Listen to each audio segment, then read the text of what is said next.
Michigan gubernatorial primary candidate Tudor Dixon recently made a ridiculous argument about why she thinks abortion should be banned. Now, this was during a meet and greet last week.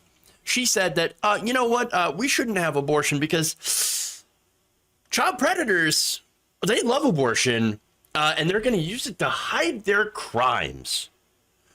In fact, she says, if you're a predator, there's nothing you like more than abortion. And if you can get a girl an abortion without her parents knowing, you can keep hurting her. Okay, so now she then continued by saying, so we have to make sure we protect people from predators in this state. We cannot let this constitutional amendment be passed and give predators a chance to keep preying on young women. So that's interesting. Now, she's talking about, of course, a voter-led possible change to the Michigan Constitution that would codify the right for a woman to get an abortion. So for reproductive health care. Okay, that's what this is about. So now she says child predators, well, they like abortions because they can get rid of their crimes. So that's why we should force the victims of child predators to have and raise their rapist babies. Wait, what? So wait, forcing children to have children, because again, the majority of rape actually happens as a result of a family member or a close family friend. You're going to make the victims of those rapes have the children, raise the children, or I guess you could give, put them into really, really terrible foster care system. But that is somehow, making them do that is somehow protecting the children. What? This is one of the most brain dead arguments I've heard against reproductive rights. And believe me, I've heard a lot. Again, it doesn't really make any sense because at the end of the day, that child is still a victim. Forcing her to give birth and be a mother at that age, because again, we're talking about children here. She's talking about children here. Well, guess what? It's just an additional way to victimize her.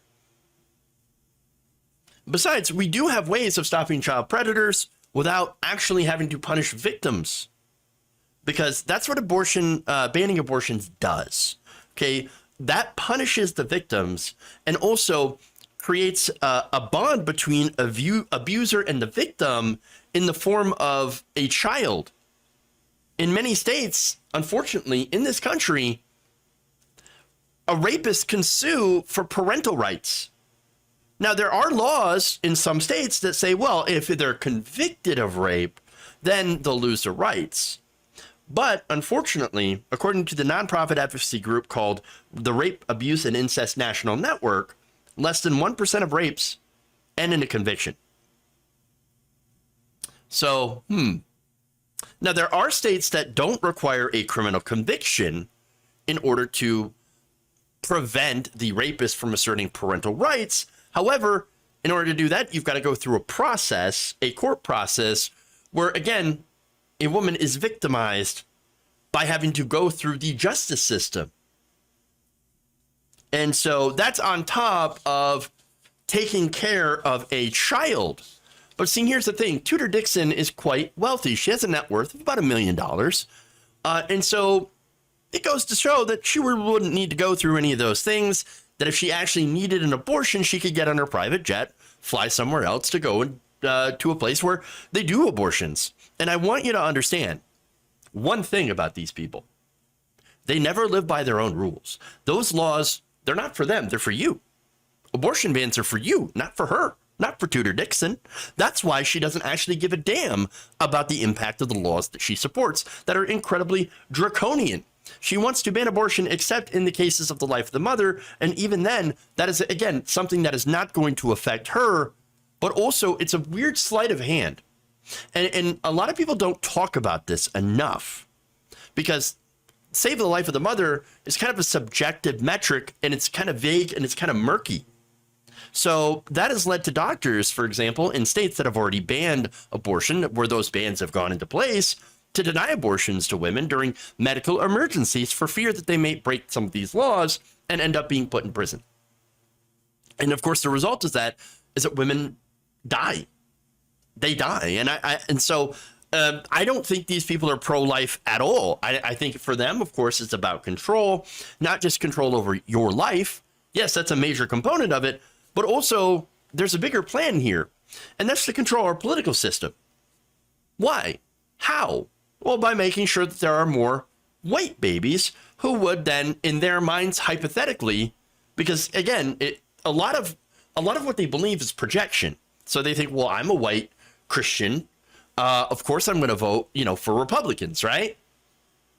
Well, they think that if we have all these kids, and then of course we don't educate them because we got education, we, make sure that unions are banned, and we don't let the workers, rise up, and they don't learn about actual history, then they'll become brainless Republican voters just like us.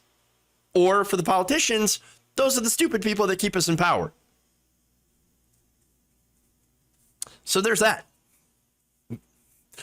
Now, let's go to the fact that Tudor Dixon has brought up predators before. And this is the new Republican argument. We're actually trying to stop child predators, by punishing women. In fact, earlier this month in the Guy Gordon show, Dixon argued that access to abortion pills would also allow child sexual abusers to hide their victims' pregnancies with little scrutiny. Quote, there are dangers with these things. We can't let traffickers or predators have these pills that hide that there is a child. So, well, obviously, if they're forced to carry a pregnancy, we will find them out. Yeah, of course, right? Except for, no, not really. There is this belief, this weird belief among conservative men, and Todd Aiken is a great example of this. They say that that rape does not actually cause a pregnancy. Now, that's ridiculous because we know that, yes, that absolutely does happen. But again, the belief on the right wing is that, no. See, if a woman is raped, her body can shut that whole pregnancy down. Back in the days that Republicans want to take us back to, they would argue that the act of getting pregnant means that she enjoyed the sex, and therefore, since she liked it, enjoyed it, and got pregnant from it, then that implies consent. It is ridiculous, but they believe it. They believe it. And by the way, they're also showing us that they do not view children as blessings or gifts. They instead view them as punishments for having sex, even if that sex is not consensual. It's a really disgusting, idiotic, nonsensical worldview that is mainly used for the one purpose of controlling other people.